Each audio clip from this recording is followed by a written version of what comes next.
नमस्कार फ्रेंड्स। आज हम बात करने वाले हैं राइट टू एक्ट। जैसे कि आपको मालूम है कि शिक्षा का अधिकार सभी को है, तो बच्चों को जो है निःशुल्क शिक्षा दी जाए और अनिवार्य रूप से शिक्षा दी जाए। उसके लिए एक राइट टू एक्ट जो है आरटी जो बनाया गया था 2009 में इंडिया के अंदर। तो वो क्या है, वो कैसे काम करता है, उसके बारे में हम इस वीडियो में आपको जानकारी देने वाले हैं कि आरटी के तहत आप अनिवार्य रूप से निःशुल्क यानी कि मुफ्त में कैसे एजुकेशन बच्चों को प्रारंभिक यानी कि प्राइमरी लेवल की एजुकेशन दी जाती है, जो कि 6 साल से 14 साल तक के बच्चों को अनिवार्य रूप से लेने का प्रावधान है।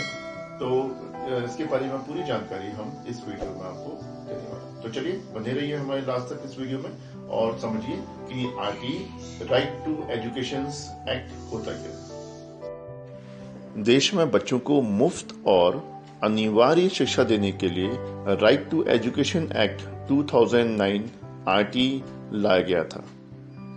जो आरटी होता है इसको 21A आर्टिकल भी कहा जाता है।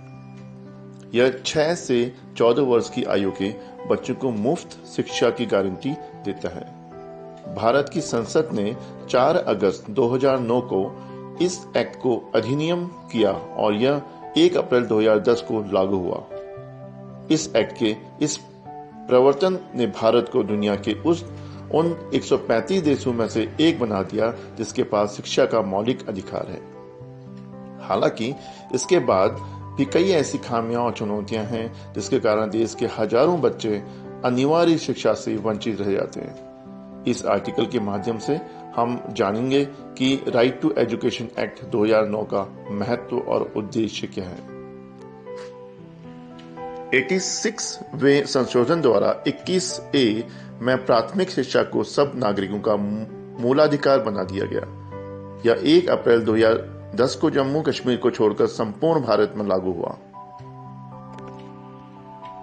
आरटीए को राइट टू एजुकेशन बोला जाता है, यानी कि निःशुल्क एवं अनिवार्य शिक्षा विधेयक right of children to free and compulsory education act 2009। निःशुल्क शिक्षा शब्द से संविधान है कि तात्पर्य है कि 6 से 14 वर्ष के बच्चों से किसी भी प्रकार की फीस या अन्य शुल्क नहीं लिया जाएगा। इसके अलावा आरटीई एक्ट के लागू होने पर 6 से 14 वर्ष तक के बच्चों को uniform, book, transportation and mid day meal के लिए सरकारी स्कूलों में कोई खर्च नहीं देना होगा। यह एक्ट कानून हर बच्चे को शिक्षा पाने का अधिकार देता है। यह कानून उपयुक्त सरकारों के लिए इस बात को सुनिश्चित करना अनिवार्य करता है कि प्रत्येक बच्चा प्राथमिक शिक्षा हासिल करे। कानून यह आदेश देता है कि निजी शैक्षणिक संस्थानों को 25% सीटें कमजोर तबके के बच्चों के लिए आरक्षित रखना होगा। आरटी एक्ट क्यों जरूरी है? यह विधेयक प्राइवेट स्कूलों को यह आदेश देता है कि निर्धन छात्रों के लिए प्रत्येक कक्षा में 25% सीटें आरक्षित रखनी होगी। आरटी एक्ट के लागू होने से पहले देश भर में 6 से 14 वर्ष तक करीबन 80 लाख बच्चे स्कूली शिक्षा से वंचित थे। इन बच्चों को वर्ष 2015 तक प्राथमिक शिक्षा दिलाने का लक्ष्य रखा गया था। आरटी एक्ट का उल्लंघन करने का दंड।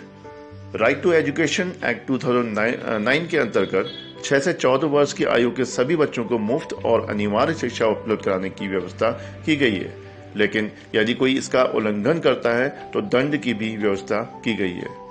यदि निजी स्कूल 6 से 14 वर्ष की उम्र वाले गरीब बच्चों के लिए 25% सीटें आरक्षित नहीं करता है या इस कोटे के अंतर्गत स्कूल में दाखिल हुए बच्चों से फीस लेता है, तो बच्चे से वसूली की गई फीस से 10 गुना अधिक जुर्माना स्कूल पर लगाया जाएगा। इसके अलावा जुर्माना के अलावा स्कूल की मान्यता भी रद्द की जा सकती है और यदि किसी स्कूल की मान्यता रद्द कर दी गई है फिर भी संबंधित स्कूल को संचालित किया जा रहा है तो उस पर 1 लाख रुपए का अतिरिक्त जुर्माना लगाया जाएगा। साथ ही इसके बाद के हर दिन का 10,000 रुपये अतिरिक्त जुर्माना लगाए जाने का प्रावधान किया गया है। आरटीए एक्ट के अंतर्गत यह भी प्रावधान है कि कोई भी स्कूल बच्चों की स्क्रीनिंग करता है या माता पिता का इंटरव्यू लेता है तो उस पर 25,000 रुपये तक का जुर्माना लगाया जा सकता है। राइट टू एक्ट के तहत जो भी छात्र अपना रजिस्ट्रेशन कराना चाहते हैं वो ऑनलाइन में रजिस्ट्रेशन करा सकते हैं। तो मैं इस डिस्क्रिप्शन में इसका लिंक डाल दूंगा, तो वहां से आप ऑनलाइन रजिस्ट्रेशन स्टूडेंट्स का कर सकते हैं, कहीं पर भी जाके किसी भी ऑनलाइन जो है सेंटर में जाके। और छात्रों को जो पंजीकरण करने होंगे उसके कुछ निर्देश हैं, जैसे कि आप उसकी वेबसाइट में जाएंगे, वहां पर जाने के बाद रजिस्ट्रेशन फॉर्म खोलने, आप रजिस्ट्रेशन जो है फॉर्म स्कूल या स्टूडेंट्स का, तो आप छात्र का रजिस्ट्रेशन में क्लिक करेंगे। उसके बाद रजिस्ट्रेशन फॉर्म खुलने पर सही जानकारी ध्यान से फॉर्म में भरें। अपने दिए हुए मोबाइल नंबर पर आपको रजिस्ट्रेशन नंबर प्राप्त होगा जो लॉटरी के समय काम आएगा। सभी प्रकार की जानकारी भरें और आगे नेक्स्ट करके उसको सारा डिटेल भर दें। आयु जो मापदंड रखी गई है 1 अप्रैल 2021 के अनुसार बच्चे की जो कक्षा और जन्म तिथि है इस हिसाब से होनी चाहिए। प्री प्राइमरी 1 अप्रैल 2016 से 31 मार्च 2018 के बीच में होना चाहिए। प्री प्राइमरी के बच्चों को पहली कक्षा में अगर दाखिला कर रहे हैं तो 1 अप्रैल 2015 से लेकर 31 मार्च 2016 होना चाहिए। ठीक है, तो उसके अलावा जो आप दस्तावेज इसमें लगाएंगे वो बच्चे का जन्म प्रमाण पत्र होगा। जन्म प्रमाण पत्र में आप उसकी डेट ऑफ बर्थ यानी कि जन्म प्रमाण पत्र लगा सकते हैं, या आधार कार्ड या स्व घोषणा पत्र भी लगा सकते हैं। माता पिता घोषणा पत्र क्रिएट कर सकते हैं। माता पिता के पते का प्रमाण पत्र लगेगा उसके अलावा, और जिसमें कि प्रमाण पत्र में माता पिता के पते का आधार कार्ड लग सकता है, वोटर आईडी कार्ड या राशन कार्ड या ड्राइविंग लाइसेंस, बैंक पासबुक, बिजली का बिल, स्थायी निवास प्रमाण पत्र, इनमें से कुछ भी है तो आप माता पिता के पते का प्रमाण पत्र दे सकते हैं। और माता या पिता का आधार कार्ड लगेगा या वोटर आईडी कार्ड या ड्राइविंग लाइसेंस या पैन कार्ड, आय प्रमाण पत्र, बीपीएल कार्ड, आर्थिक रूप से कमजोर परिवार के लिए सालाना 55,000 से कम वाले का आय प्रमाण पत्र लगेगा, या बीपीएल अगर कार्ड है वो लग जाएगा। और माता या पिता का जाति प्रमाण पत्र और मेडिकल दस्तावेज, अगर बच्चा दिव्यांग है तो उसके दिव्यांग का सर्टिफिकेट लगेगा। और अगर मान लो सपोज बच्चा या पेरेंट्स जो है या माता पिता तलाकशुदा हैं तो उसका लगेगा।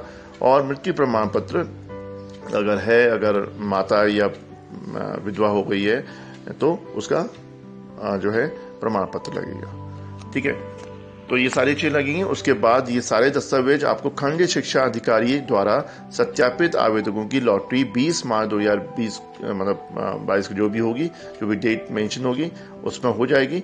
और आपको ये सारा जो दस्तावेज हैं फॉर्म प्रिंट करके ये सारे दस्तावेज अपने खंड शिक्षा ऑफिस में जमा कराना होगा। उसके बाद इसकी जो है डेट आपको इसके बिहार पे आपको इसका एक सर्टिफिकेट अपने दे दिया जाएगा। और जहां आप स्कूल में अपने जो भी आपका निजी स्कूल है आसपास उसमें आप देके अपने बच्चे का एडमिशन करा सकते हैं।